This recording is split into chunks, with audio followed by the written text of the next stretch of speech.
Okay, welcome to the July 24th Hadley School Committee meeting. And I'll call the meeting to order. Get a motion? Motion to begin the July school committee meeting. And a second? Seconded. All in favor? Aye. Okay, here we go. First agenda topic, the approval of the minutes from the June 22nd meeting.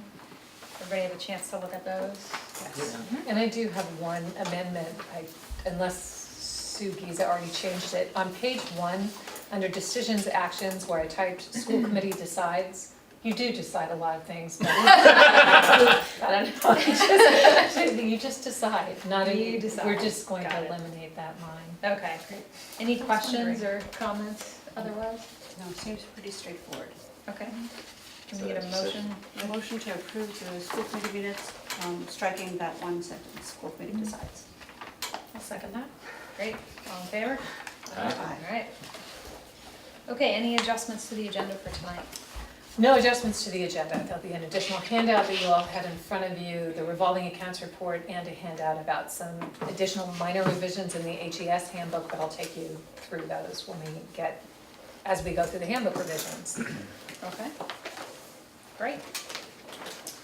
All right, let's start with the handbook revisions, and that's presentation, Okay. first item. Yep, so you, in your packet, you have the summary of revisions to each of the handbooks, and then in a separate file, you were sent the actual massive handbook. These are, many of these things, like changing the date or updating language, cleaning up grammar, are minor revisions. Some of the things that would represent more substantive changes also reflect things you've already discussed or voted on. So for example, on page 4, and these page numbers will change once everything's accepted, then we'll clean up all of the formatting. Athletic participation and school cancellation, we discussed how that would be something that would be at the discretion of the superintendent with the input from athletic director, the principals, and ensuring that everything is safe for students to practice or play. Updating advisors' names, that's pretty straightforward. AP courses, rather than list them, because they're to be determined based on enrollment and interest. If we don't offer something and a student wants it, they always have access to virtual high school. Cafeteria, we increase the lunch prices. Also, the federal government requires us to have a floor on breakfast prices, so that those would need to be $1.75, and they were previously $1.25. So we would need to update the policy, which is also included for a second reading, but that revision would have to take place, would have to be in the policy, and it's on page 14, because page 14 includes actual language from the policy. So we talked about how the federal government required that floor for lunch prices, and I did not include the breakfast prices. I did not have that information when we met. And then there's just additional detail provided as to what's included in breakfast. We talked about on page 16 that we would not withhold report cards due to outstanding debts. And that's also reflected in the policy changes in policy EFDA. Language and grammar revisions, the student dress code that's inserted beginning in the track changes on page 27 is the student dress code that we discussed at our last meeting and that Keith and Heather walked the committee through. We had some language revisions under discipline. So in some cases, we just simplified it. For example, under one of the disciplinary infractions where we had previously behavior determined, if it's determined to be behavior disrespectful and disruptive to the school environment and/or it just would be treated as insubordination if you've been given a reasonable directive to desist in a behavior and you refuse to do so. Addition of bias incident, so we've also are including on page 31 that bias incidents, which are, it's on page 32. So any type of behavior that stems from a place of bias, discrimination, we wanted to add that to the handbook. I was just curious, who makes that call? On what constitutes bias? So first, the student can report a bias incident. And then anytime any allegation is made, even if an adult observes a child engaging in a behavior, we immediately would intervene if it was something that was, they were saying something or doing something that was disruptive or disrespectful to other people. But there's always due process and discipline. So then the student has a chance to have a conversation with the principal about, no, I didn't say that, I said this, or that's not what happened. But immediately if somebody observes or believes that something like that has taken place, a student could report it. An adult may observe it and then say, you know, you need to talk to somebody in the office about this, that's not okay, what you said was discriminatory or not acceptable. But all students always have due process. The policies of bullying and sexual harassment for the attorney must include that people can report things not only in writing, but they may report bullying incidents verbally. So before it was an expectation that people would put a bullying complaint in writing, that's not necessary. We've added language around gender identity. On page 62, we talked last meeting, we did a vote for one dual enrollment exception, and then I said I'd bring a change in the handbook to you, that's on page 62. That change in language says the superintendent may approve a 9th or 10th grade student to participate in dual enrollment at the recommendation of the principal. That's what we had included there. The attorney made revisions regarding firearms, the section on page 64. We just cleaned up, we took out years that no longer apply. Pages 72 to 78 are changes in health information. The health information is the same for both schools, so in HES, some people might say, well, why is that in there? And Renee Denenfeld, our nurse leader, just did one health information section. In your packet, she has a summary of what she did and why. So she's responsible for that section of the handbook, and she went on to explain in some cases, she made a lot of changes that had to do with ensuring that we were in compliance with standards, and just after talking with the nurses in both buildings about what makes the most sense. And we had to replace, it's no longer No Child Left Behind, it's Every Student Succeeds Act. We no longer have a senior privilege allowing students to be in hallways without passes. It's just too hard to monitor. And the weapons language on page 96 was revised per the attorney, similar to the firearms language. Those are the revisions in the Hopkins handbook. Do you want us to individually That'd be take great. actions on? Yeah, that would be great. Okay. Any questions or comments on the Hopkins? And there were no additional ones Not provided for today, Hopkins, right? nope. Just our HES. Okay. Great. I thought it was all straightforward, we'd gone over the highlights before, so thank you. Yeah, it makes for riveting reading. Every year, tell me about it. I had to wrench it away from my kid's hands. Yeah, I sure did. I look forward to it every summer. I'm like, yay, handbooks. Yay, my favorite thing. Good. Okay, is there a motion? Motion to adopt the revisions to the Hopkins Academy Handbook for 2017 to 2018. Second? One second. Okay, all in favor? Aye. Aye. All right. All right, so now we're on to the elementary school, which seemed very simple, and then I just threw a little extra monkey wrench into things. I did. Let's just have to make it exciting. So on your, what I put in front of you, additional changes. So I'm going to start there because I'm going to go in just going to go in order in the handbook. Page 8. We don't post routes anymore in the paper. We send an email to parents. So we changed the handbook to reflect that. We no longer put them in paper. Page 9. Students may have water bottles on the bus. And that was something, we just had this firm, you may not eat or drink on the bus, but in fact, you may have water bottles on the bus. And we had previously, it was prohibited to open or close windows. We eliminated that. So page 22 to 29 is the health section that is the same as what we see in the Hopkins Academy Handbook. The cafeteria, the changes are almost the same, and actually, yeah, it's marked on page 28 there, but the breakfast price, the grab-and-go language about breakfast, the same as you saw in Hopkins, the breakfast price at $1.75. And because it's a grab-and-go breakfast, it just says that the cafe staff are there to receive students, and there were some changes to how we collect money at the elementary school. Page 29, we had to change language around free and reduced lunch applications to comply with regulations and law. Same thing around report cards, that we would not withhold report cards. 39, and this I would always invite, we look through these documents every single year, and I try really hard to catch these things, I really do, and I'm so glad that Dr. Wickman and Joan Wickman caught this.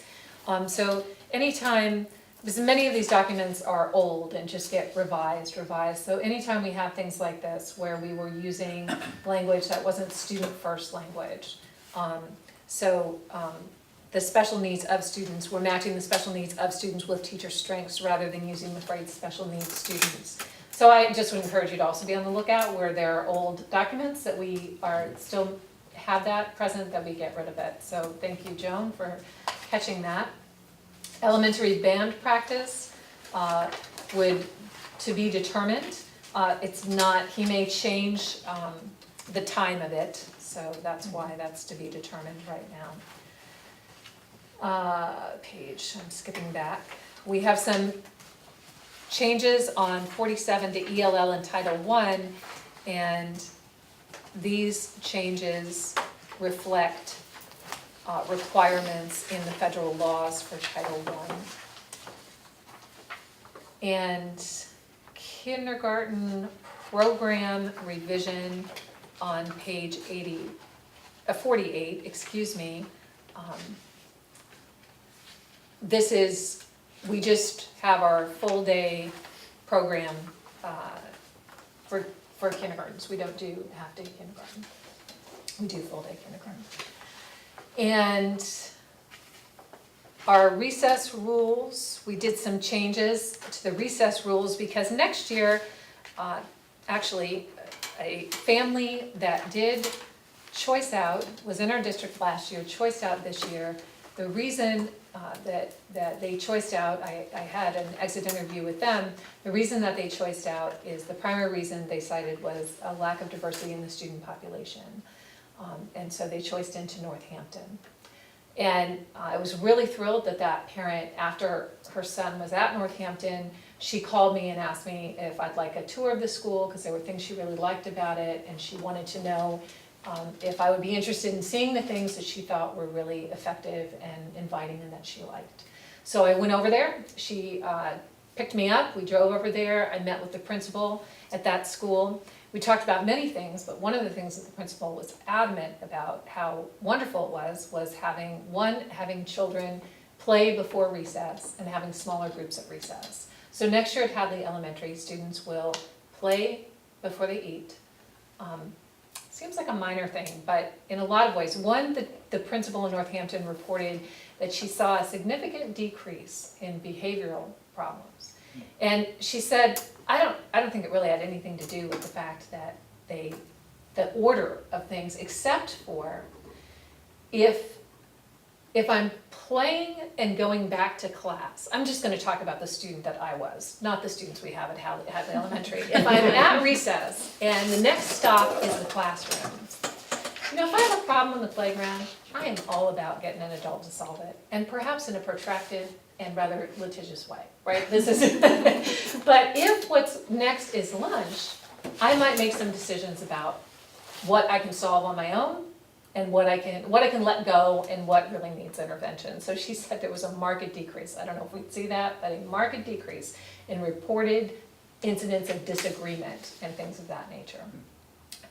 So it was working well for them, and that was one of the things. There were some other ideas that that she gave us that we're looking at and interested in implementing, but that was one thing. And so you see, there are a bunch of changes to several changes to the recess rules because we're doing recess differently.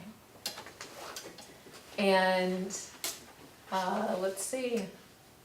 And the policies for bullying and sexual harassment must include the option of reporting verbally or in writing. And that is everything in the HES handbook. Any questions or concerns with the HES revisions, including the ones we got today? Neither a question nor a concern, but a comment that I'm really excited that you're trying something different around recess and having students get their pent up energy out Yeah. before eating and sort of like calming back down and then re-entering the class ready to learn. Yeah, So, yeah. I'm excited about it and I'm happy that they'll be smaller. So we'll only have 3 recesses. The kindergartners always have their own, and then grades 1 and 2, grades 3 and 4, and grades 5 and 6. So before we had 3 grades out on the playground. So that will also be, there'll be fewer students, which will, I'm sure, help too with troubles on the playground. Great. Yeah. I had a question more just a lack of knowledge. So the student parent handbooks for both schools, I guess both, but I guess in particular elementary school, how do we, if a parent or a child is new to the district, how do we inform them of where to find these? Do we have them sign that they read them? Yes, we do have families sign that they've read and reviewed the handbooks. So we ask parents to sign that, we ask parents to do that every year. Every year? To Okay. read that they've read and reviewed the handbooks. And we don't provide a paper copy. I know at Hopkins Academy, you guys have to help me out here, we don't provide paper copies. We tell parents where they can find the Refer to it, information of online. course. And I can't recall now at the elementary, we may, They used to.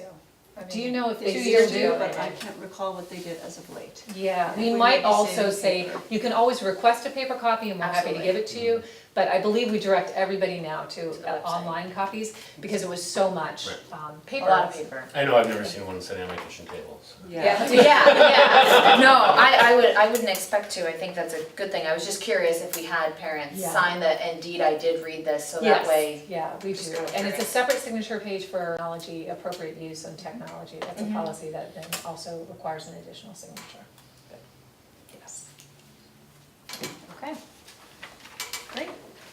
Anything else for a motion? All right, if not, is there a motion? Yeah, that's I motion to approve the proposed revisions to the Hadley Elementary School Student and Parent Handbook. Okay. Second.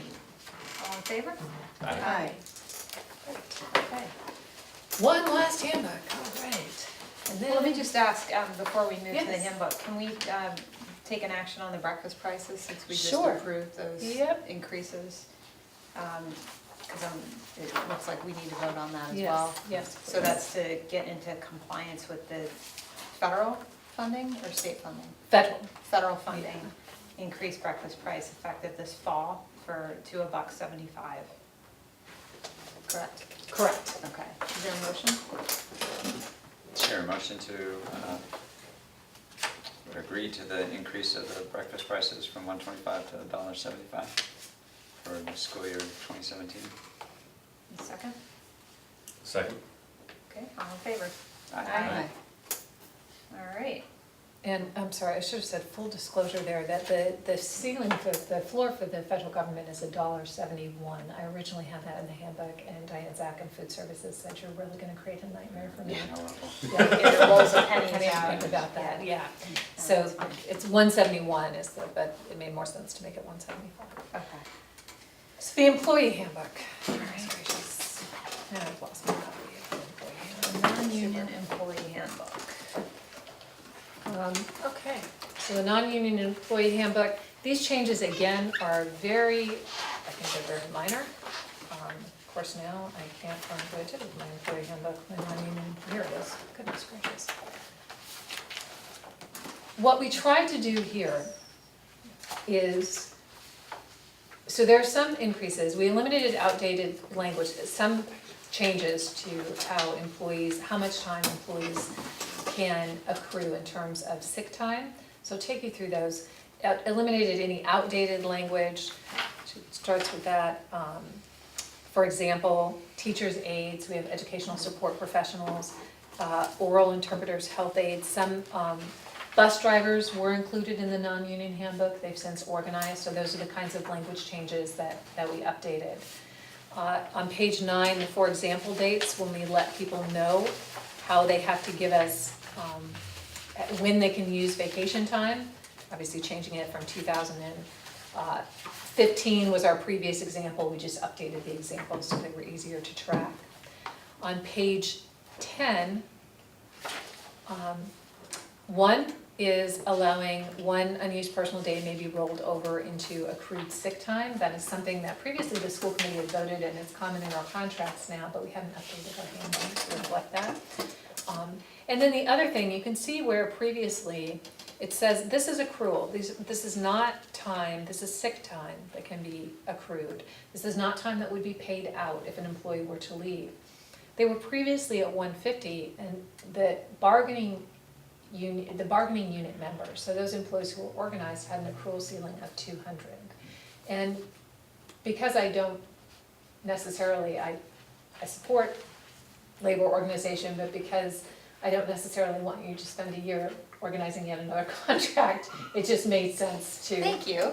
just make these all in line.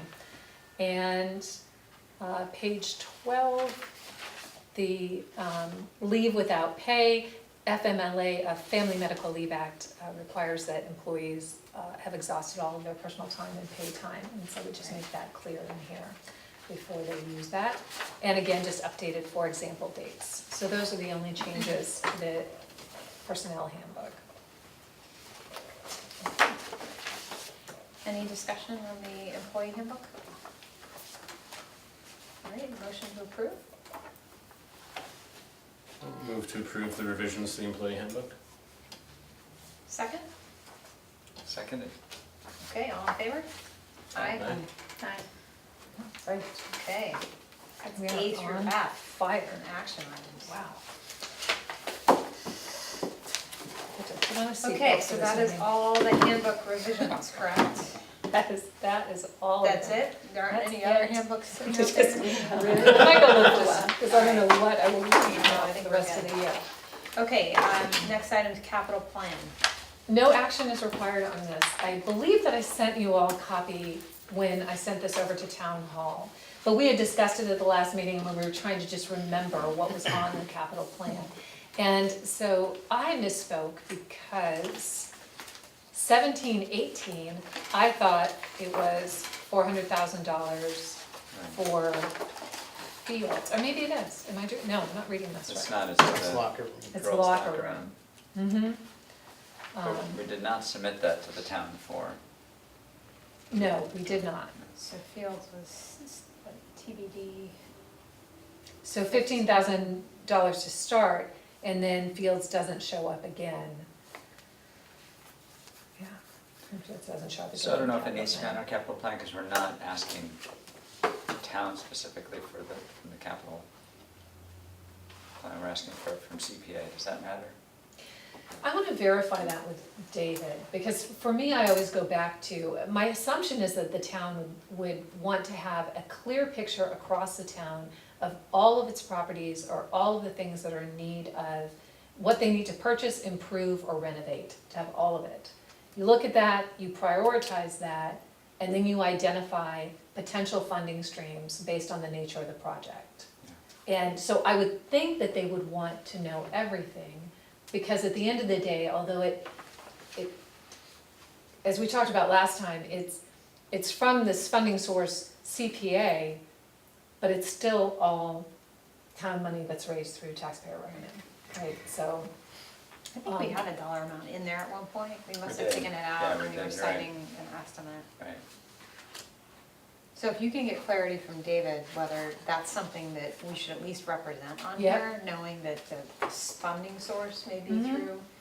Yeah, I'm not sure how this is used, yeah, so I can see the value of frankly saying it's CPA's request to ask for $400,000 for the school fields, Mhm. assuming they approve our Mhm. request. Because, you know, the next question is, do we want to try to make a pitch to stick to this timeline and go to the town for the girls' locker room? My gut tells me no, that we've asked for a bit last year and we're successful. We're gonna ask for more through CPA. Mhm.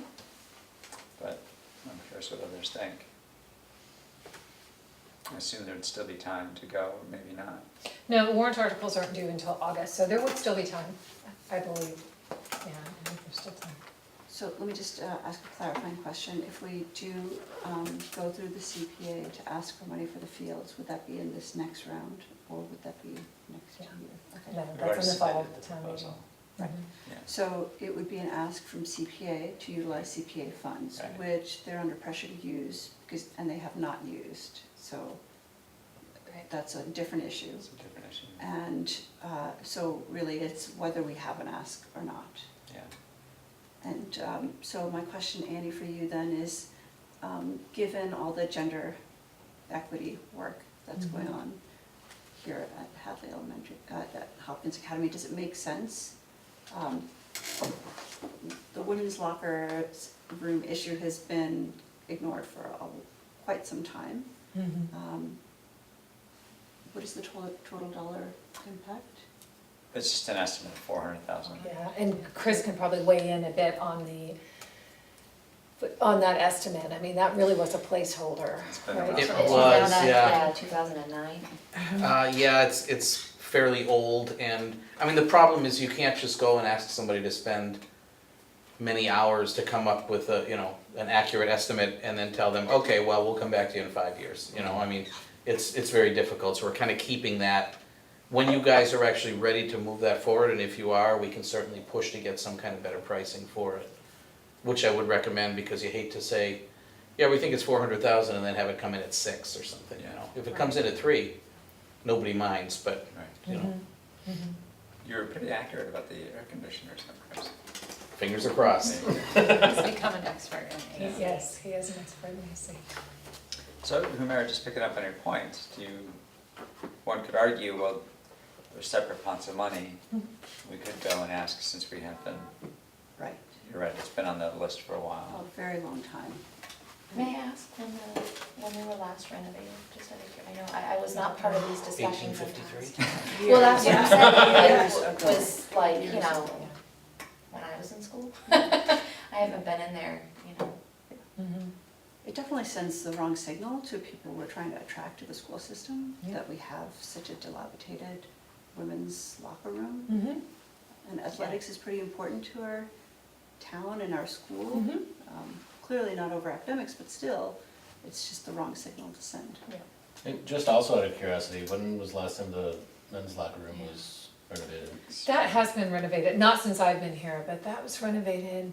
I don't know when, but if you walk the two, there's a definite difference. Yeah, between I don't, the I two can of get you, them. I can find out for you from Mr. Mish, but I do know that the men's locker room has been renovated. No, I don't wanna say recently, it's been renovated. I don't know if the girls' locker room has ever been renovated. Yeah, that was my next question, is why were they not done at the same time, funding? I'm sure it was funny. I have no idea. It was all before our Strategic time. importance, emphasis on, I mean, let's face it, there's an inequity as it relates to male and female opportunities. And I mean, let's put it this way, I know on the sidelines for baseball, there's always an issue around like use of the scoreboard when both games are taking place, male and female, because there's not scoreboards for both, for example. So there's this perception around men's sports or boys' sports having greater weight over women's, and I don't have a female athlete in my family, but I think it's wrong. There should be parity between Right. men and women. But I mean, I was not on the committee when the decision was made to renovate the boys' locker room This versus was well the girls', before so us, well before us. unsure, but, you know, what was even going on at that time with regards to sports and how well teams were doing. Right. The only thing, just to look at the whole picture too, that I would ask is the paving of the parking lot. Given all the work that's gonna be going on back there in the fields, should we reconsider when that is done to be like the capstone ending thing after all the big front loaders Good and point. machinery have come through, that if that shifted another year, because I just don't know how it syncs up with the different phases, Yeah, that maybe that's a $200,000 ask that shifts into a future year, if we're gonna propose a $400,000 ask for this coming year. I was actually going to ask if you could switch the parking lot with the bus. You know, and Yeah. move the bus up to year 3 and the parking lot to year 4. Just because we have, when I got an email from Tricia that we have a bus with 120,000 miles, and waiting another couple of years, you know, that would start to get Roll the expensive. dice. And, you know, we just painted the parking lot lines a couple of weeks ago. They're certainly going to be good for a couple of years. That coupled with the fact that they did by the road out front, and a couple of years ago, we did the repair on that drain that was sinking and the odd hump that was in the middle of the parking lot. You know, so I mean, it is much better now, and it could probably hold off for a couple more years, and that way we could wait until the fields were done, certainly, because, yeah, I'm sure equipment will do a number on it. Paul, how does that sync up with, like, I'm sure that as part of the unveiling of phase 1 of the new fields, we'd wanna have a lot that at least is, you know, not completely torn up, right? Yeah. So I don't know when the projected timing of completion of phase 1 is. well, so assuming we get the funds this fall, Yep, you'd start in the spring, and then they could be finished by summer or fall. Then again, use of those fields will be limited, delayed for another 9 to 18 months, given the turf. okay. So we're talking, and then, but then, So so if like you put that 19, into 20? 2018, 2019, you theoretically could start trying to plan phase 2, get the money for phase 2. Does it make sense to shift the lot to 1920? It does, the paving, Yeah. yeah, that makes sense.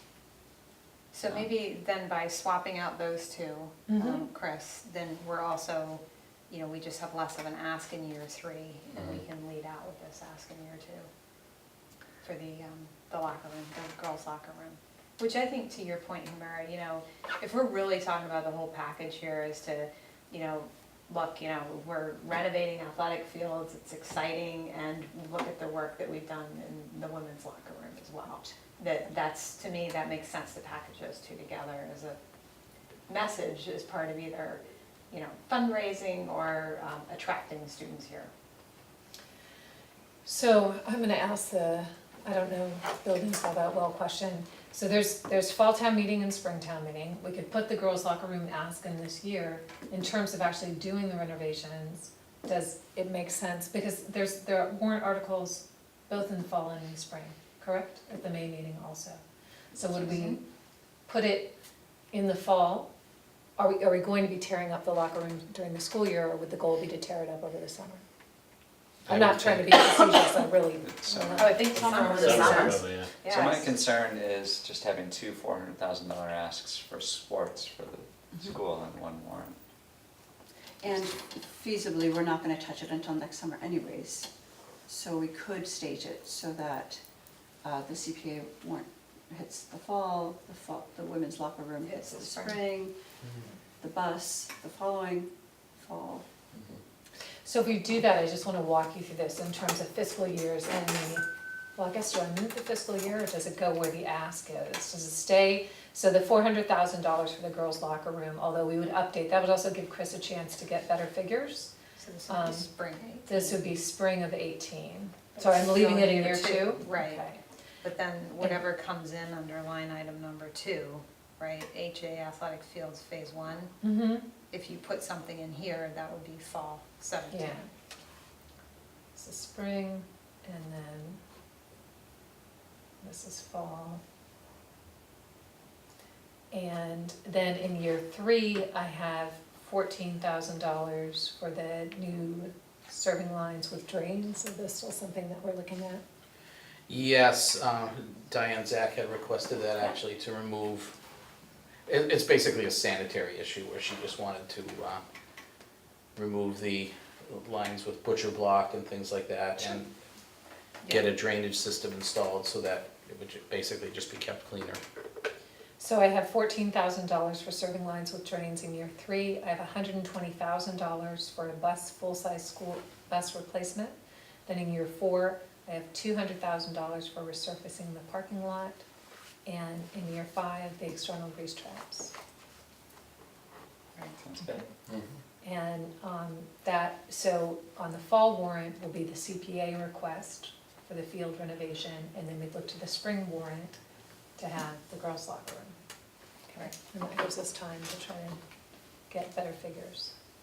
Okay, About how many students do you think park in the lot? gosh, do you have any idea? In the lot? Yeah. I don't know how many students and how many Oh, I don't faculty are know. using the lot. I don't know, I could find out for you, but I don't know. Well, we're talking an upper limit of those juniors and seniors, That's true, Yeah, because which that's is thinking. what, about 50 students? Or 60? So let's say maybe 100 70, max. somewhere between 50 and 80 students. And how many faculty and administration?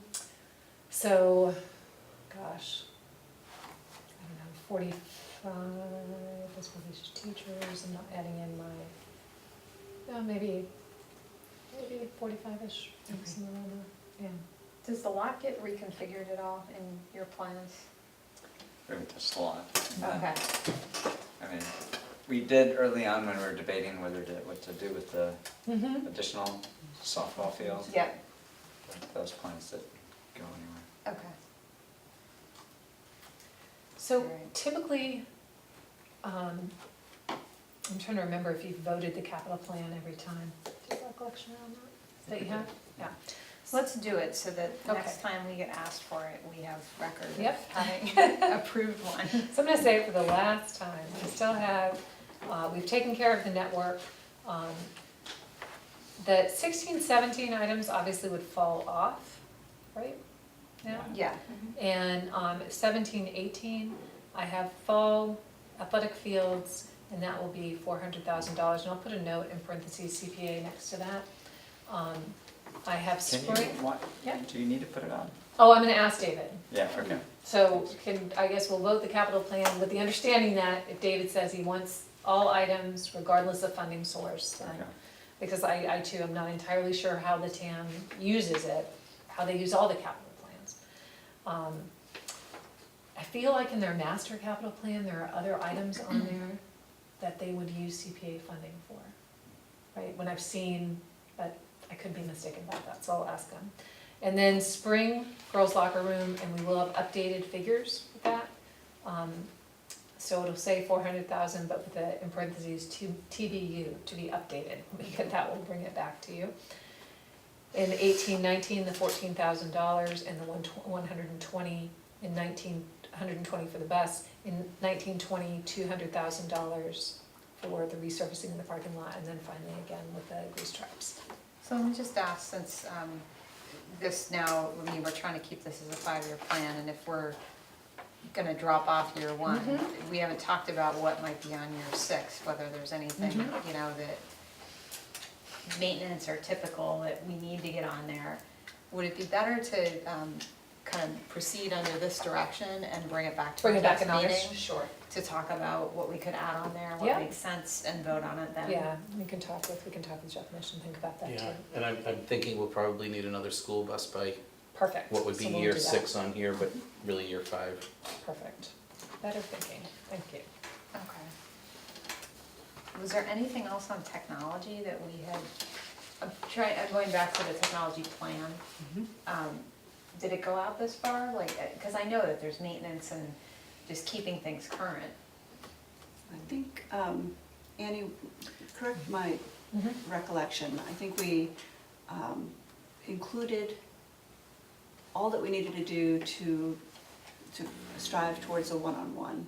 Is that, Yeah, we have in the technology plan, that's our aim, is to get to a one-to-one environment. And I believe that these purchases in our current article will get us pretty close to that. But the other thing that we'll do as part of updating is sit with Mike and make sure that we've taken into consideration things like replacement. Aging. and- Right. Yeah, Right. so. Okay. Okay, and if there's other suggestions that you would have, whether it's, you know, like the grease traps, right? I think we put that on there as this should be a recurring item, because I know we've talked about the grease traps before. Yeah. If there's other things that I just wanna make sure we don't overlook, that we kinda get on there as the Yeah, maintenance. definitely. Okay. May I ask one last question? Do we know when this school was built? That's embarrassing that I don't know. I don't know either. Okay. I bet it's on our Tara, website. do you know? Not that you were here, that wasn't my invitation at all. I ask because I've had people comment and question the sort of like the integrity and investing in the school itself. I mean, clearly the elementary school is upgraded, it's attractive, it attracts many parents. It's sort of, it stands for what we want Hadley education to stand for. And when I compare that to Hopkins infrastructure overall, it's clearly, there's a disparity there. So I just ask about how long ago was it that we invested in our overall infrastructure here? There was a renovation that was done because it's referred to, if I walk down one of the hallways, I could find it. But I can certainly get that information and bring back more information about the building. And then if there's an appetite to even have a discussion about what kinds of opportunities are available through Mass School Building Authority, I'm happy to bring that information in August. Does that work like what the library just got, those matching loans? Well, I don't want to say they match exactly. So Massachusetts School Building Authority can create significant financial incentives for people to borrow money sometimes at very, very low cost, or or they do support some of the building. Yeah, so they do in some ways. A district or a community can actually receive funding to help support it. They can borrow at extraordinarily low cost. So there are a variety of options. They have renovation programs, they have school build programs, but I'm happy to bring more of that information back just for you to get familiar with it.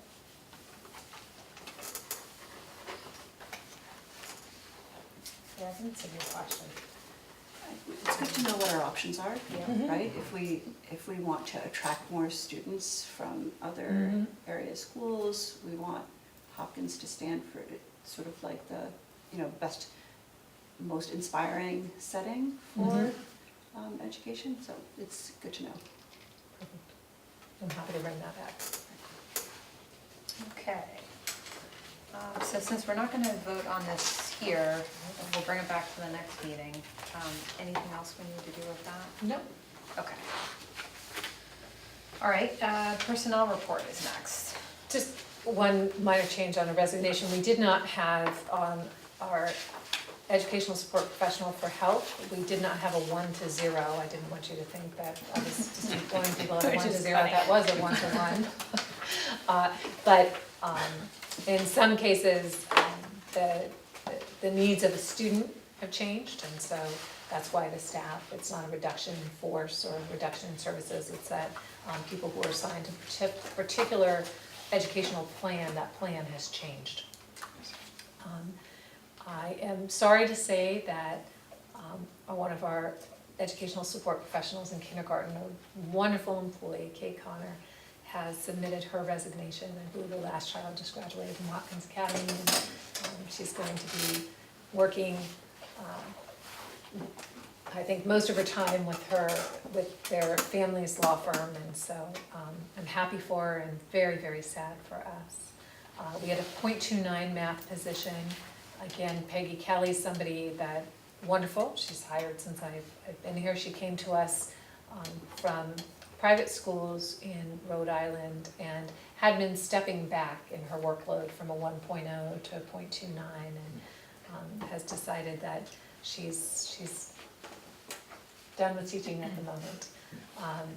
So we have hired, and we had a speech language pathologist who had resigned last year. We have hired a new 3rd grade teacher, our new art teacher, We've hired a speech and language pathologist, and our 4th grade position we've hired. We have some internal transfers going on, and because of those internal transfers, that's created some additional vacancies. So the first one for the educational support professional at Hopkins Academy, that ESP is actually going to be the 1-year substitute for Miss Barden. So her position is open. Ms. Bannock retired last year.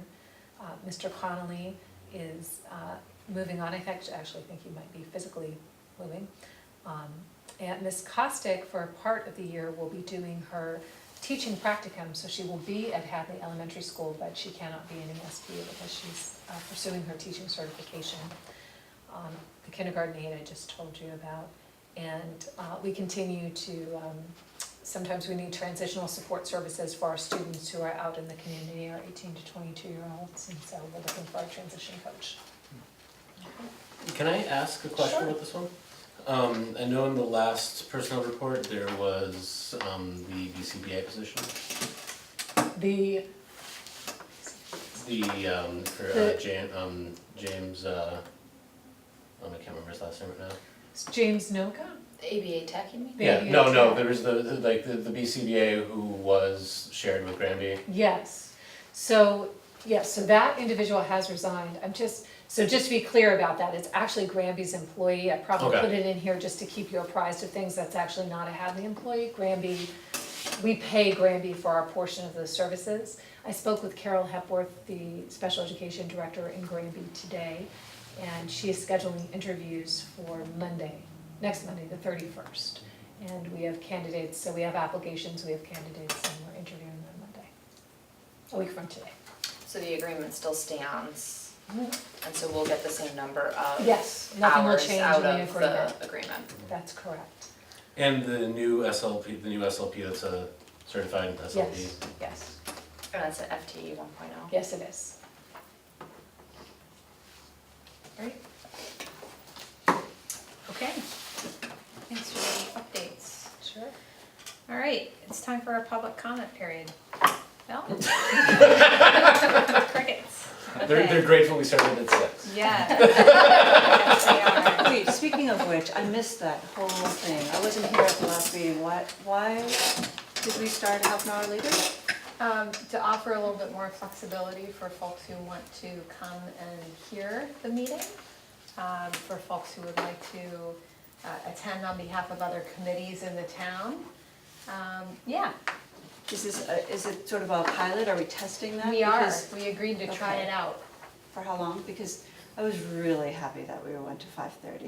It seemed that we were. I think we should try it out for one more meeting. Yeah, Okay. we agreed to trial it through the summer. Yeah. Okay. Yeah, I think that's what we decided. Yep, so we've got Great. August, then we can then. And yeah, that's the summer. Yeah, okay, Either it's great. been a horrible failure or a big success. Yeah. Yeah, Okay, let's find out. so, okay, business manager report. Okay, so, first of all. Before you start, Can I just say? No, Oh, Excuse yeah, me, I have that's the right, floor. you did stuck her with that last time, yeah, right? I just, no, It looks good now. You right? got it. It does look good Okay. Chris is back. I'm all can we ears. start with the revolving accounts? I'm all ears. I know you wanna highlight the So- revolving accounts Are report. they making money in the cafeteria? I have to say, Yeah, this is I, back. I was away last month, I did watch the meeting, and I saw, No. you know, some comments, and I think I heard my name once. Oh, yeah. I'm gonna tell Is my. And so I just Yeah. need to point out that You did when, this to me. when Ann presented the budget, or the account balance for the lunch account, you can see the abysmal $5,000 Yes. negative balance. Yeah. And look when Chris presents it. Yes. I like Chris Wow. better. I will tell them, I called him in as I was typing the minutes. She I did. said, come into my office and listen to this. And even I was struck by how juvenile and adolescent I sounded. I got to this and I said, really, Chris? And in her defense, the only reason it wasn't showing up here is because this report was showing it as of 5/31, and I did the transfer, say on like June 15th or something. So it wouldn't show up on there. I did verbally tell her, hey, I moved $30,000 from the lunch account into the local budget expense, and I guess she just assumed it was going to be on the report. She did. I thought she'd have some fun with it, so. So as you can see, now the athletic revolving, it stands at $15,000. That's going to take a big hit with the scoreboard in the gym. So I think it's gonna come down. It'll probably drop by $9,000 to $10,000. So that's one that will change by quite a bit. You can see the lunch obviously is very healthy again. There's a fly around here. Yeah, I know. Preschool revolving, that took a big drop, and really the reason for that was we have the teachers that were paid through the summer that are paid out of that account, and they got their last paycheck plus 4 more for the summer, times 2 teachers, so you can see that obviously that's going to hit the account in the month of June. Student activity also, you can see, dropped by quite a bit. We had the New York City trip, that was $15,000, $4,000 to College Board, $5,000 to Yearbook, $2,000 to Nature's Classroom. So again, big expenses, a lot of field trips and stuff toward the end of the year that got paid for. But I just wanted to really fill you in on why you saw these declining balances. And we assume they'll move their way back up again. So I'm sorry, Chris, where did the lunch money come from? And actually, I have something else to add about the lunch money. I moved $30,000 of expenses from the lunch account to the local budget. You know, we obviously had to bring the account back up to the positive. We can't run it in the negative after June 30th. And hopefully this will be enough that it will remain positive throughout FY 18. Plus the fact that we've increased the prices, that will help a little bit as well, so fingers are crossed. That being said, I did get an email from Diane Zach the other day. She's been chasing down delinquent accounts. We are still $2,000 in the hole with money owed to the lunch program. It was for, this is, as I mentioned before, a tremendous amount of work for her, but she is still sending, sorry. You know what, I brought that fly It's here. the attack. I brought that fly, it's to piggyback on that whole lunch thing. You know, she got it down $2,000, but still, there's $2,000 out there that's owed, and obviously with the way the lunch account is running, $2,000 would certainly come in handy, so we'll continue to track it and see how it goes throughout the summer, but, you know, that's where we stand right now. Is there anything else through the service that can be implemented to try to recoup that? I remember when we first rolled it out, we were kind of learning, oh, they could send these kinds of reminders, and I just don't know if we've exhausted all possibilities in this, I forget what, school lunch. Yeah, the point of sale service. Yeah. Right, yeah. Boy, I mean, things that we could do. I can't really think of anything else. I mean, do they have a thing where, like, if you re-up What? your kid's account, that you have to pay the past due balances, or are these outside of the POS? No, they're within the POS, that's where Yeah. she gets the reports of account balances. Yep. You know, it gets very tricky, obviously, because especially at the elementary school level where, you know, the child, you can't really tell the child, is he around? You can't really tell him or her, hey, your account balance is negative, you know what I mean? It just doesn't work well, obviously, in a line full of kids. And so, you know, then they track it and immediately send notices home. Yeah, Because we have, I would say, most of the email addresses of the parents in our system. Diane gets them, sends emails, and that continues throughout the year. It's just that final push when the end of the year comes that, okay, you know, the school year's over, you really have to pay this up now, you know, that she pushes on it, and, you know, this is all she could get at this point. I okay. don't think you can replenish without settling your balance. Yeah. I think the only way you can do that is to bring in cash. And then it's outside of the POS system. Right. But I think most have to settle the online balance before they add Before. money to it. So this would be an issue of the child continues to charge lunch and the adult is not going in to replenish any of the accounts. Right, at and maybe all. someone is sending cash or bringing cash. Yeah, Pay okay. for what. all right. Yeah, that's too bad. Have we talked to any other school districts to find out how they might deal with this kind of stuff and learn from their Yeah, sources? so I'll pose that question again. I will tell you, Keith, that it's kind of the bane of everyone's existence. It's really hard to keep lunch programs operating in the black. There are some cases where they are, but I'm thinking about when I meet with the superintendents at the Collaborative for Educational Services, and I'm gonna say the majority of us are constantly, it's operating in the red, and to bring it into, to balance it out, they take from the operating budget. But I will send out another email and say, has anybody figured out how to make this, improve on this? All right. So if we can just move on to the general budget reports, which are about 9 pages long.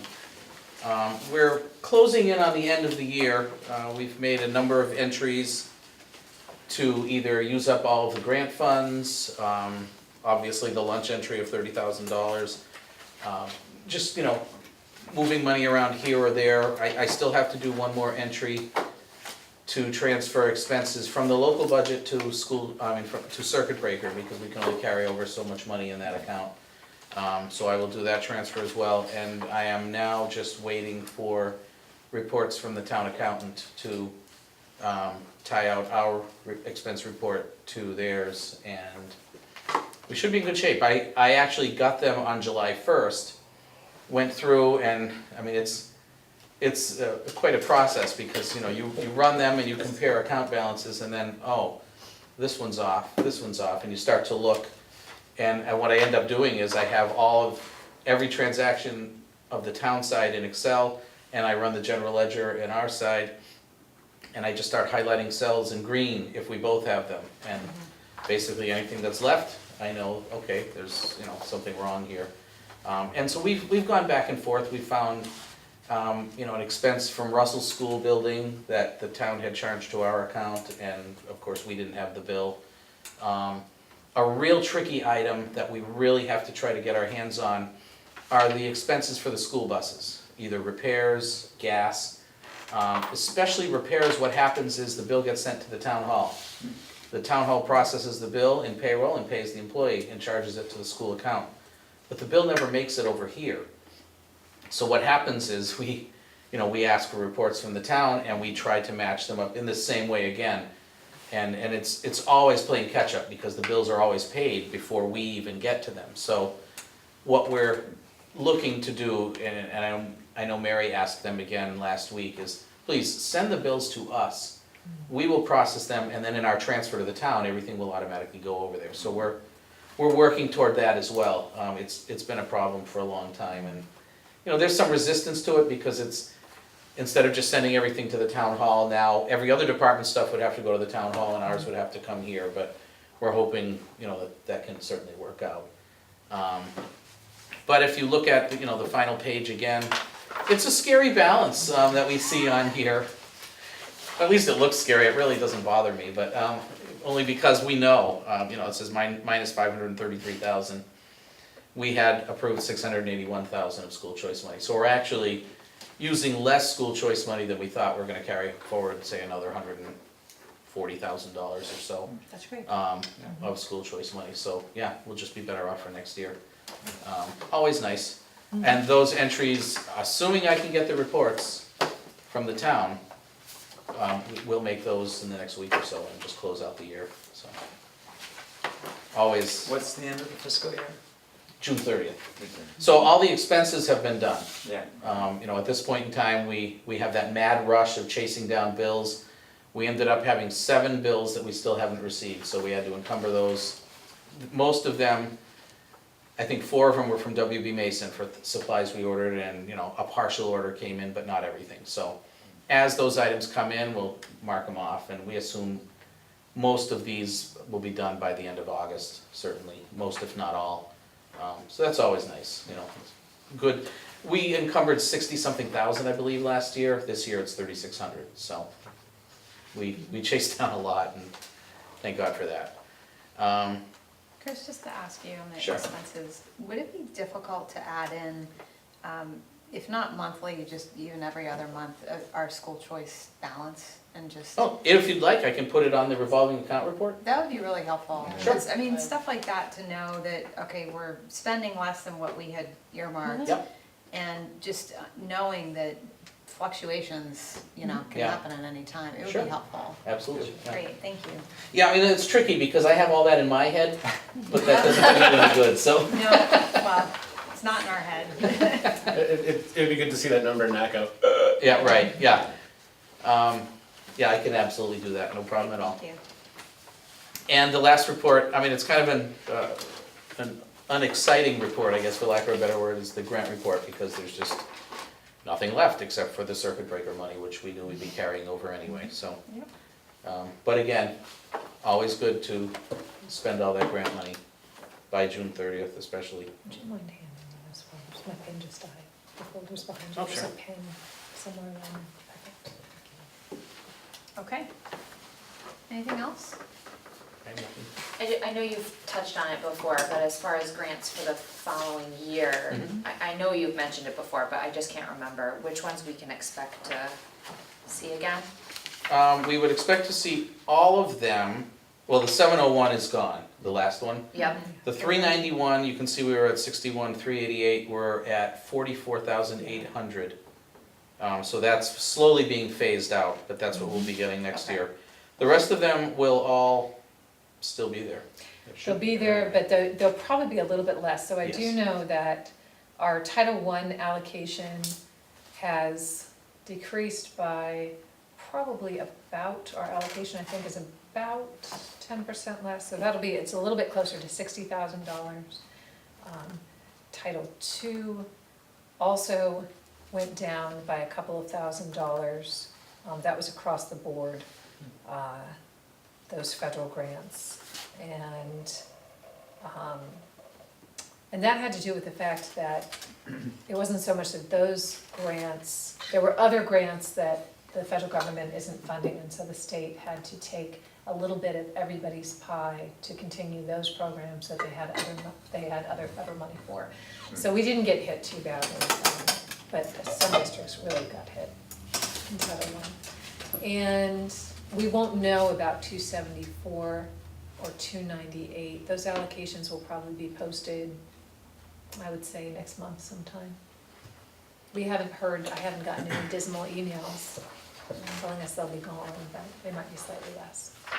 And just as an FYI, to put your minds at ease, we got 65 and 14 between Title I and Title IIA. Actually, so it comes to about $80,000. And we budgeted 73 in next year's budget. So we already budgeted in a decrease, so Yeah. it's not like we have to make up that money. Okay. Great.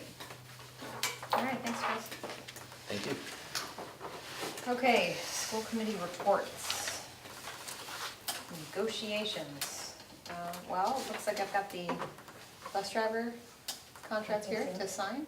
That's all done. Great news. Yes, thank you. Thank you. Are there any other active? Well, not until the teachers come back. So we Right. did the tentative agreement of the ground rules for units A, C, and D. And then when the staff are back, we'll start scheduling negotiations. Okay. Good. All right, policy. This would probably be the appropriate time to talk about the revisions that were recommended to the Yeah, so you're on policies. second reading. Yep, this is second read. We talked about these last time. Some of these are policies, some are handbook, right? Pieces that were infused, no?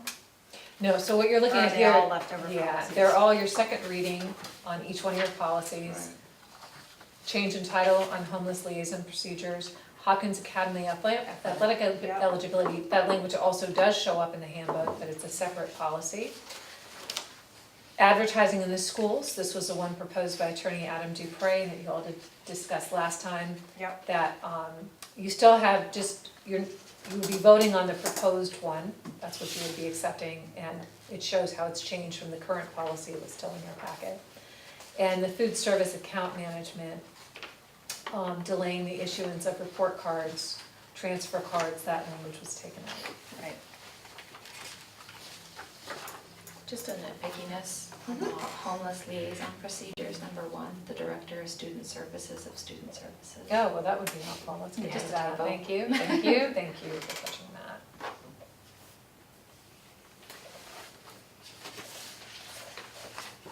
Are there any questions, comments, concerns, revisions on the second read for the policies?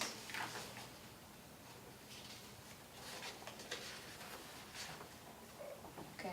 Okay, so the If fun of not, then, voting yeah, on- let's get, we'll need a motion, can we do it as a batch, or do we need one for Sure, each no, one? you can do this batch, that's Okay, fine. we need a motion for the, all of the batch policies. Is there a motion to adopt the proposed policy amendments? Second? I'll second that. Okay, all in favor? Aye.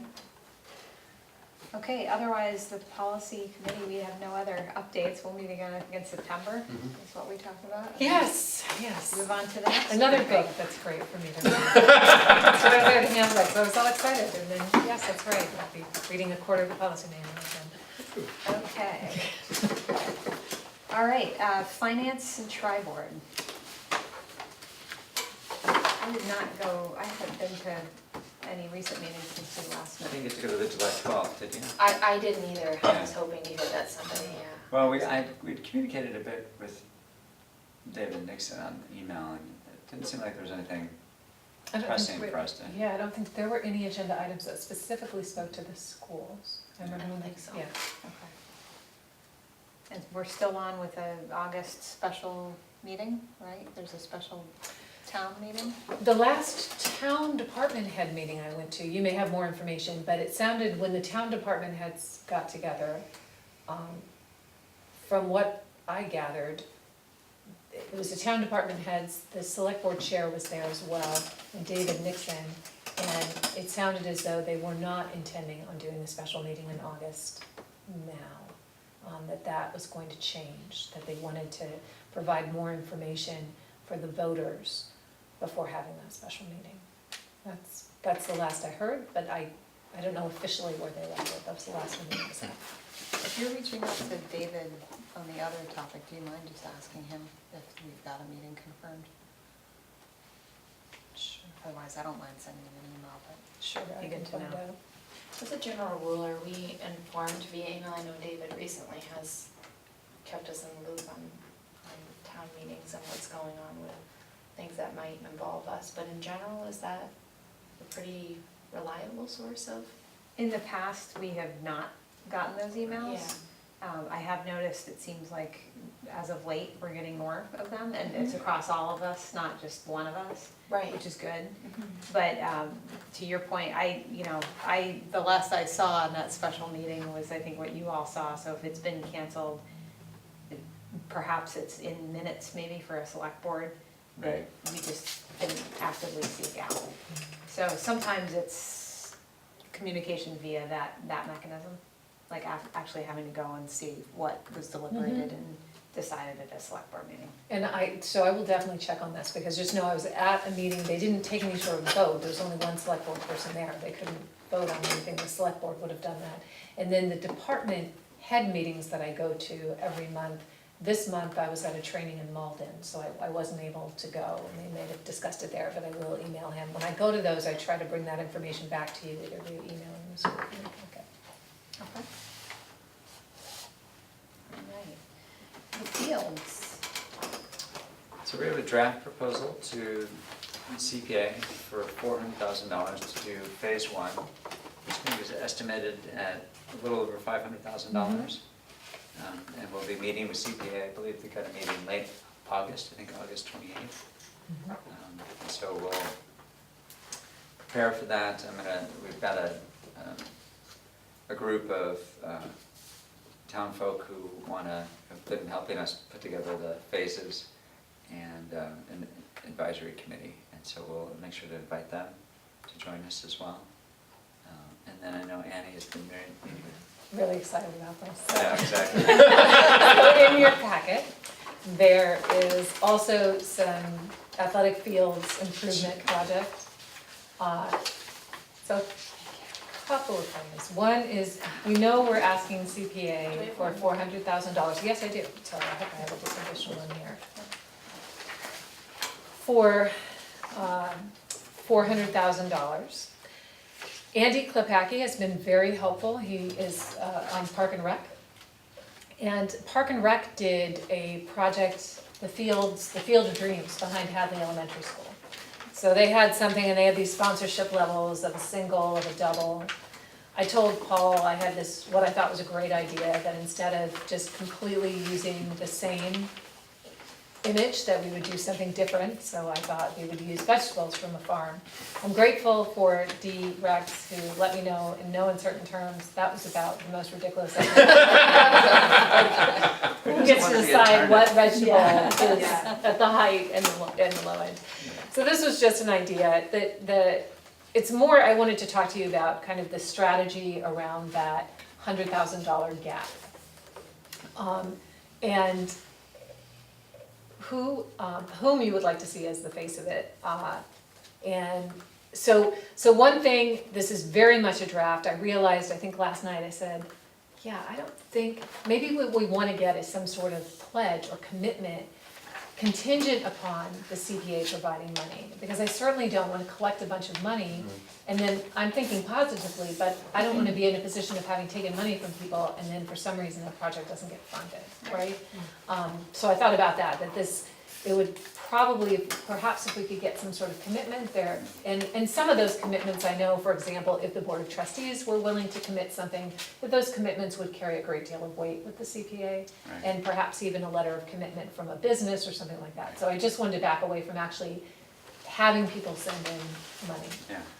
And then when it comes to the money part of it, if most businesses want a tax deduction, a charitable donation, they're not going to get that if they donate to us. So it would make sense if we, perhaps, if the school committee were comfortable with it, approached one of our philanthropic partners. So there's all kinds of folks with 501c3s, Hadley Mothers Club, the PTO, the Hopkins Education Foundation, I know I'm missing, Helping Hearts, thank you. So there are other, so that people could donate to, earmark the money for this express purpose, but a business would then have the benefit of writing it off, which would encourage them to donate more money. So the question around that is, if that makes sense, then do we just do an open, who would like to do this for us? Is there a particular partner we want to approach? How do we do that? That was one of my questions for you. Then, of course, with that, I'm happy to schedule meetings personally, if that's something that you think it's appropriate for the superintendent to do, or do we also ask, in asking somebody if they would be that partner with us, are they also part of the ask committee? And then certainly we could include a flyer, some sort of flyer, and get a weigh in on, I don't even know what any of these hawks are. Apparently there was a red-tailed hawk today that was making noise outside of the window. Dee called me over and said, Nessie, that's the highest sponsorship level. Learning every day. So feedback in general, but particularly around that idea of identifying a nonprofit. If you agree with the idea of not taking any money, just pledges or commitments in advance of having money in hand, and how do you recommend, what do you want to see in terms of that ask going out and actually soliciting donations?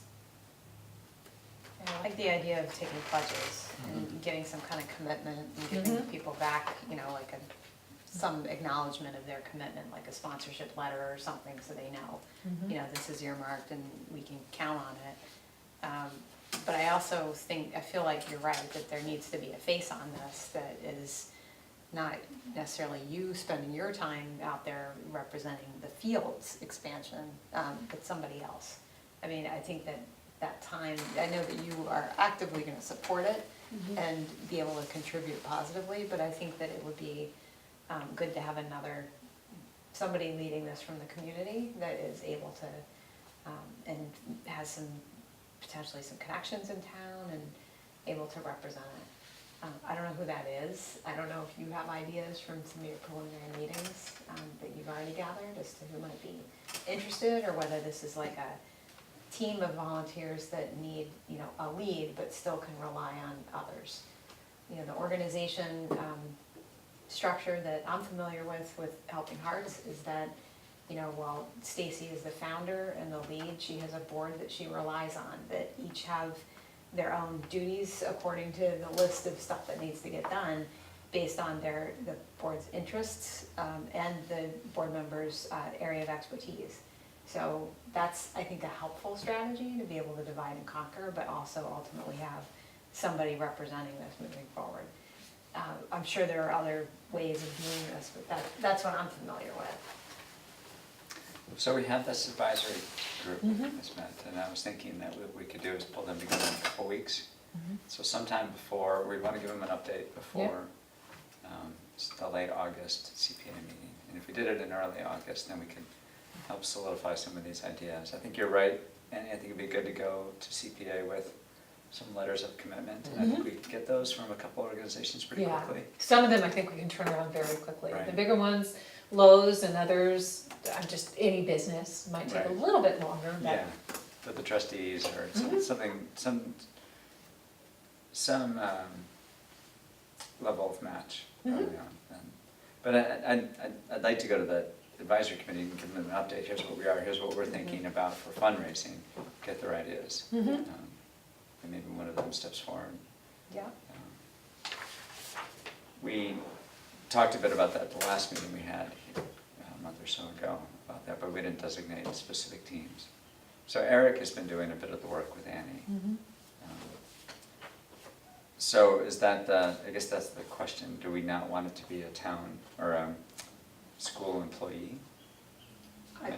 I'm fine with it being a school employee, I just don't know that that's, speaking on, I don't know if I'm speaking on behalf of you, but that's necessarily Annie's role in advocating for this project. Yeah, so I'm not sure, Eric is taking a lot, I mean, I'm Yeah, not, this is Eric. sort of your business. That makes total isn't it? sense to me, to have somebody like Eric out there who's gonna see, you know, and the direct impact of Right. this and can speak to the program. I can see that structure working well, that Eric is sort of like running point for this, representing the school.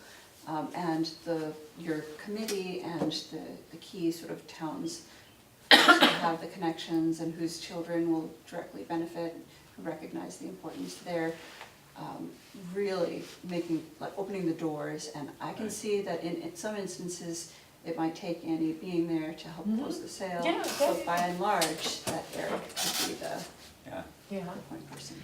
And part of what I'm thinking about, I'm happy to do anything that's helpful, I'm happy to meet with people. I think there's something of value also that, and I know Eric is very enthusiastic and willing to do anything he can to support the project, but to have people from town and Yeah. not just school department employees. Right. We're big fans, but neither Eric nor I live here. And so I think there's something to be said for having community members. And that's why I go back to that Yeah. group first. And you mentioned too that you had a few town people that have been coming to those meetings who seem pretty invested and enthusiastic, and you might be surprised at even some of the people that we could potentially reach out to for a fund might even be interested in taking an active role in some of that stuff too, because some of the groups in towns and some of the boards in towns have a long history and would probably find a sentimental value behind being actively involved in that. Yeah. And I had mentioned we have a lot of great partners. I also had talked specifically a bit about the Hopkins Education Foundation. So these are the folks who originally did fundraising for the Bell, and they also were going to do the Celebration of Lights. And they're really looking to find ways to support the community and to support the schools. So they took that leftover money and created the Education Foundation. And they certainly are people with a long history in the community, who've graduated from Hopkins, and they might be willing to help. I haven't asked them that, but. I have a question. If I'm a business in town and I am interested in a Golden Hawk sponsorship, aside from the direct benefit of the tax benefit from working with the 501c3, can you also tell me whether, like, I can have a field named after the business? There's like a Lowe's field or a, I don't know. your name on a back. Yes, exactly, Right. Fuzzy Lean Field, I don't know. So they have Or here a that they- banner along the fence. So I saw those as separate things, and so maybe we can commit those, we haven't had a chance. You talked about engraving on a plaque, That we took directly from the Field of Dreams, that was done before. but I'd also always thought that we would have advertising, and we just reviewed our advertising policy, that it would allow us to. And whether that's on an annual basis, and one of those thoughts was that annual basis would allow for assisting with maintenance. And maybe it's annual after a certain period of time, so like we need this startup funding, so fields could be named after the highest donors, but then maybe there's banners for the second tier, and that stands for like 2 years, after which Yeah. those banners are swapped out with people who are contributing in the third, fourth, and subsequent years. Yeah. Or, you know, there's probably an array of different possible options. And it would be great to give sponsors something tangible like that. Or it might encourage them to donate a certain amount too, if they know ahead of time when you're presenting them with the idea. It's coming out of their advertising, Yeah, that absolutely. they'd spend anyways. I'm not sure how I feel about naming fields. It's gotta be named something anyways, right? Field 1, Field 2, you know, if, maybe make it 10K, and then, I don't know. you know, it's a Home Depot field. I'd be happy to go to the Home Depot field for 10K. For that field. Yeah. Those are great ideas. I think, so that's what I think we could flesh out just a little bit of some of these ideas and bring it to that advisory committee. Okay, And I'm happy to help, okay, because I think we should get that scheduled for the yep, next I will, 2 weeks. yeah. Okay, I'll coordinate that. I like this. I'm not sure what a sparrowhawk is. Chicken hawk. I don't know, think I that's think right. the chicken That's hawk such a is thing. being I think the that's made up. A chicken I hawk think that's is, made up. So chicken, it is A completely, chicken but hawk I is said it not- had to be in there. I a mean, I chicken could- hawk is not made up. It's a Is it colloquial really? term for a kestrel. Well, wow. But a Well, sparrowhawk, like, you're a chicken, you Um, can only. I love That's savvy up amazing. more money and don't be a chicken. There was no science behind A it. And we sparrowhawk did might- say, Paul is going to know. Paul is going to know. sparrowhawk might Yes, be you, another- he's gonna make sure the a picture's right. sparrowhawk might too. be a colloquial term for a kestrel as well. So you'd have 2 kestrels. No, you have a chicken hawk and a sparrow hawk. So, golden hawk. You're not A listening. golden hawk certainly isn't anything, but No. other than a Valiant. squirrel. But the picture is most awesome. Yeah, that eagle. Yes, sort of- that is, you know. I'm pretty sure Cooper's hawk is missing an apostrophe. Oh, yeah. You wouldn't have had these problems, there are no apostrophes in turnip. Corn.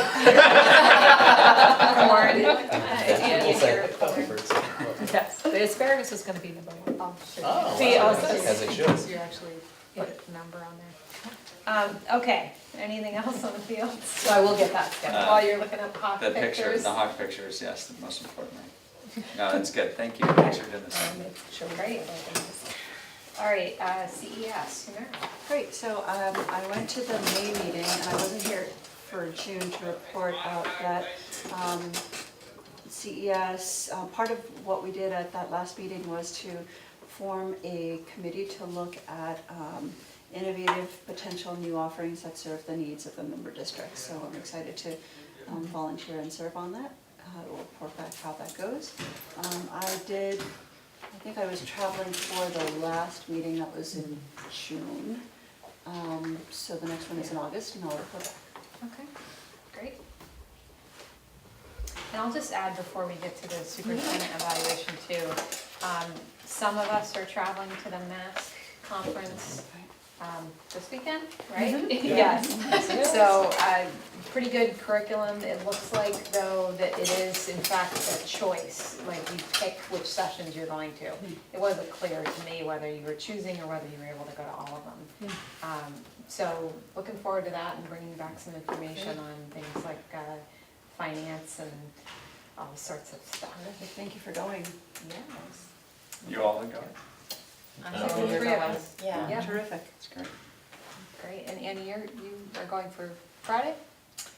Definitely for Saturday and Friday, it depends, we may have interviews Friday, so it depends on the network, I so. don't know if this is the same one that Roby, Linda, and I went with Donna Moyer years back at the MASC annual conference, but it was tremendous, such a great. No, it's Is this like a not. summer It's a different redux? one? Yeah, it's not Yeah. the larger one that you went to in November. This Yeah. is a small one, just Yeah. a, yeah.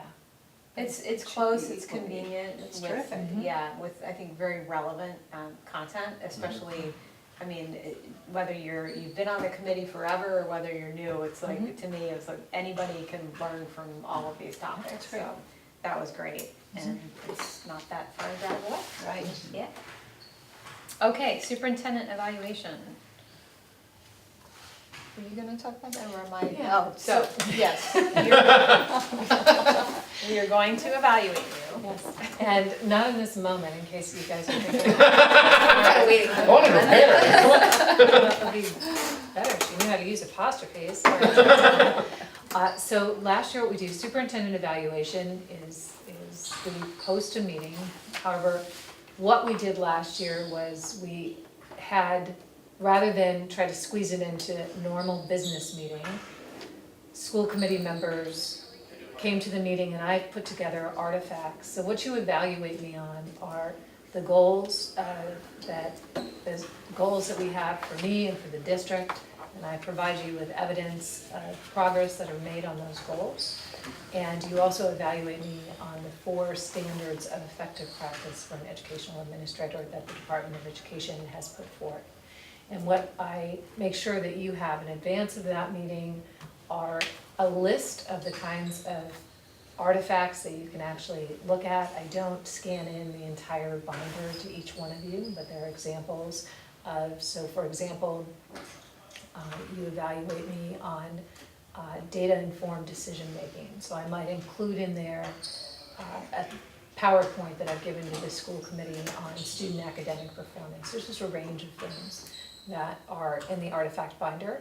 And then you provide me with feedback on my performance, and those are recorded in minutes that are then made available to the public. You have, what I appreciate about that process is I really like the fact that there's no anonymity involved with it. And personally, I would say to you, that's really important to me, just as it would be here in the school. A teacher or a principal would find it outrageous if they received anonymous feedback, good or bad, and they'd come right to you guys and say, you've got to tell her to fix that, that doesn't work. So I like the direct communication, and it's one document, so the school committee comes to consensus.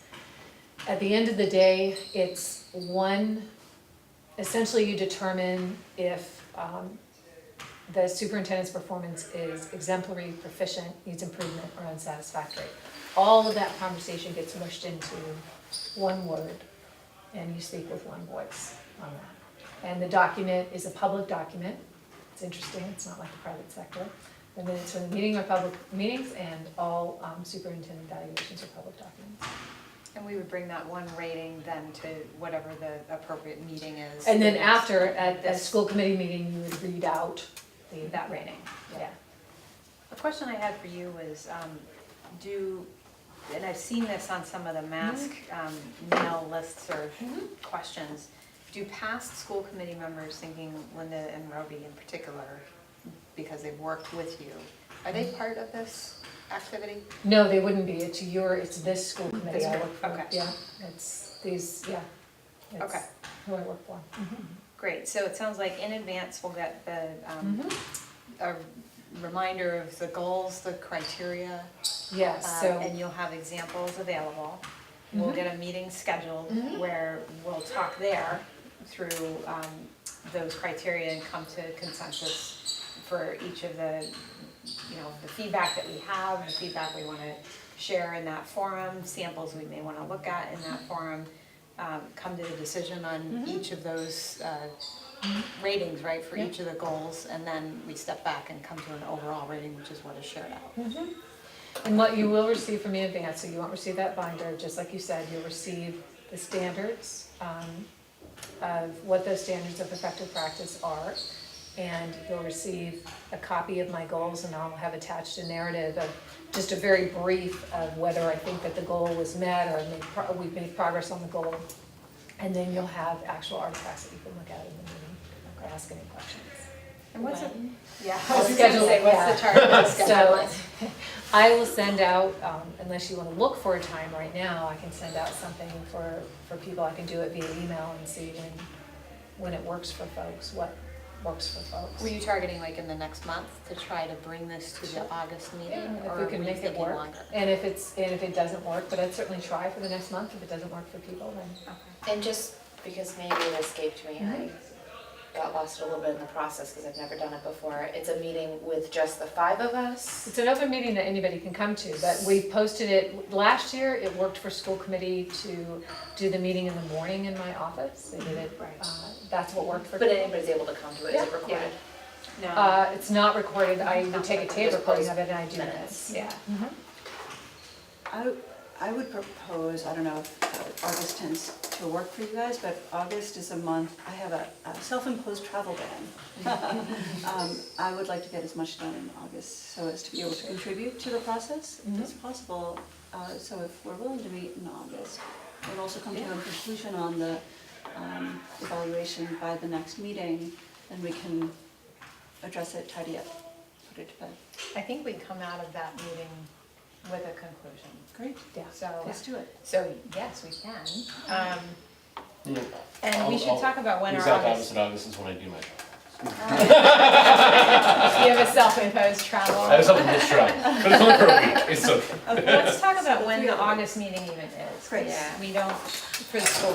August 28th is what it typically is. Oh, okay, perfect. So August 28th, that's the last Monday. Does that work for everybody's schedule to meet as our regular Okay, committee is that meeting? after the school year begins? First day Students is aren't the back yet, it's 30th. for staff. So children aren't back yet. Well, first day at Hopkins anyways is 30th. That's correct, across the district. For kids is on Wednesday, staff is back the 29th. Yeah, the 20th works. So that's just regular Okay. school committee. So back up from there, Annie, how much, if we could meet I'm actually out the 15th through the 23rd, that's a vacation travel, not a band. Disney. Yeah. Yeah, oh, there you Yeah, so go, you- same place. Alright. Are you here the 14th? I am. Would Great. the 14th work? Works for me. So the one day of the month I'm here. Sure. And what time would you like to meet? We can meet in my office, and we can meet whatever works for people. If you like to do it Morning? before your workday, you can do it Morning works for me. Morning would be awesome. I don't know if I can make a morning. Yeah, mornings are fine. I mean, I can probably do as early as like 4 o'clock. I just don't know, if I would have to check my work schedule, which I don't have on me, to see if I could. I can do 4. Yep, I can do 4. I can do four. So August 14th, that's okay. So what are we calling this? The superintendent evaluation. Typically, we've done it in the superintendent's office. How long has it typically taken us in the past? So we get the information in advance, so you have time to think about it in Mhm. advance, but then I think we spent 2 hours last time. Yeah. I plan on no more than 2 hours. Yeah. I forget how many goals you have. Yeah. Let's try for an hour and a half. That would be awesome. Okay, great. Alright, so It's fine with me. 8/14, August 14th, 4 PM. And how far in advance will we get the information? I have it all together, so I'll have everything but the binder, and you are welcome at any point, if you wanna contact me. I'm on vacation from Saturday, the 19th, I think it is, until the 23rd.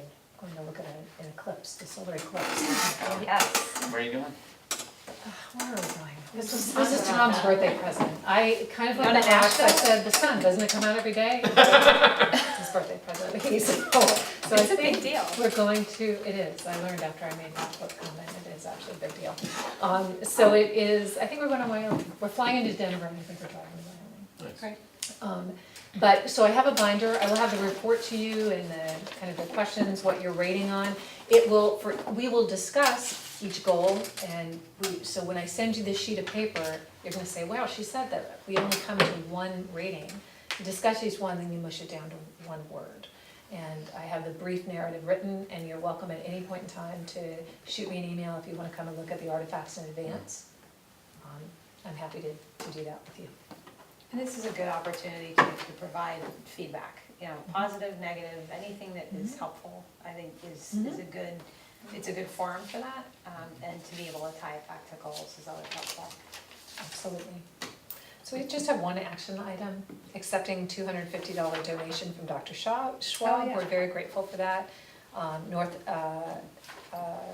Pediatrics, Northampton Pediatrics, it should be. Area pediatrics. Area Pediatrics, thank you. Very nice. For Northampton. the defibrillator? Yes, Excellent. That's nice. yes, so we just have to accept that. Motion to accept the donation of 250 defibrillation. Seconded. All in favor? Aye. Great, yes, Thank thank you very much, Dr. Schwab. I think that's it. Okay, and we've got our next meetings scheduled. I think we're good to go. When's the next school committee meeting? So the next school committee meeting is the 28th, August 28th at 6 PM. Will be our last trial at 6 PM. And see how that works out. And August 14th will be our superintendent evaluation. Motion to adjourn? So moved. All in favor? Oh, wait, do I have to do a roll Second. call? No, you don't. Okay. We're ready. All in favor? Aye. I almost got through. Good job. The second one. Before you two